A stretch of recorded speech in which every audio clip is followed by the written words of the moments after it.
Merci. Non, juste pour dire que les 2400 € de subvention dont on parle, ce n'est pas une subvention de fonctionnement, c'est du partenariat comme nous en avons avec énormément de clubs sportifs, parce que ces clubs organisent des stages pour les petits Montpelliérains pendant les vacances, et donc ce sont des stages organisés pour les Montpelliérains, les enfants, et c'est fort utile pour leur richesse émotionnelle à eux également. Merci. Merci. Donc, ne prennent pas part au vote Monsieur Altrad, Monsieur Bourdin, Monsieur Guispin, Monsieur Nison, Madame Serrano. Donc, qui est contre? Monsieur Ariztegui, Madame Ribaud, Madame Mention, 3. Qui s'abstient? 1, 2, 3, 4, 5, 6, 7, 8. Adopté. Madame Brunet, c'est les bourses initiatives jeunes. Y a-t-il des questions? Qui est contre? Qui s'abstient? Qui ne prend pas part au vote? Unanimité. Subvention pour l'association Montpellier des étudiants de sage-femme. Y a-t-il des mêmes votes? Même vote. Affaire 54, mise à disposition des maisons pour tous. Monsieur Bélanger, moi-même, Monsieur Séblin ne prennent pas part au vote. Même vote, même vote. Affaire 55, subvention dans le cadre de la vie associative. Il s'agit des soutiens au comité de quartier, notamment pour le 14 juillet, puisque ils vont participer par des balles populaires dans les quartiers, enfin des manifestations. Et merci beaucoup. Même vote, même vote. Adopté. Monsieur Jouot, appel à projet pour l'Atlas de la biodiversité communale. Vas-y. Merci, Monsieur le maire. Cette délibération fait suite à l'appel à projet auquel a répondu la métropole, un appel à projet intitulé Atlas de la biodiversité communale lancé par l'Office français de la biodiversité.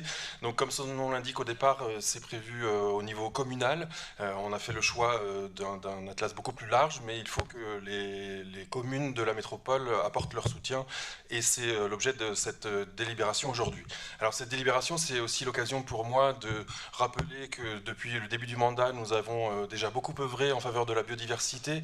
Je rappelle qu'en 2011, Montpellier était capitale française et européenne de la biodiversité, et que depuis, malheureusement, les choses n'ont pas beaucoup progressé, avec un coup d'arrêt à partir de 2014 notamment. Je ne pourrais citer qu'un exemple symbolique, qui est celui du fauchage tardif, qui s'est arrêté d'un coup dès 2014. Alors, depuis 2 ans, nous avons fait beaucoup, notamment à travers une instance qui s'appelle le comité arbre, que d'ailleurs on pourrait rebaptiser comité biodiversité, tant son champ d'action s'est élargi depuis, avec l'aide des différentes associations qui participent, et des chercheurs, et aussi des services que je souhaite remercier. Ce comité est en train de devenir un modèle. Nous avons reçu dernièrement une délégation de Nantes qui souhaiterait mettre en place la même chose.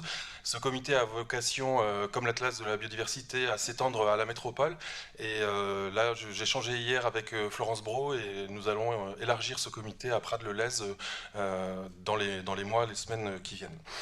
Cet Atlas de la biodiversité, en fait, il a plusieurs objectifs. D'abord, il s'agit de recenser les connaissances que nous avons de la biodiversité. En réalité, sur la commune de Montpellier et sur la métropole, on a une très très mauvaise connaissance de la biodiversité. Donc il faut recenser les informations qui ont déjà été récoltées mais qui ne sont pas centralisées. Il faut lancer de nouvelles études pour compléter notre connaissance, et ensuite, à partir de cette connaissance, essayer de déterminer des actions pour maintenir et développer cette biodiversité. Donc c'est vraiment un projet global qui va nous aider à réfléchir sur ces questions de biodiversité, et à faire en sorte que ce ne soit pas un mot à la mode qu'on affiche, mais une réalité pour Montpellier. Merci. Merci Monsieur Jouot. Qui est contre? S'abstient?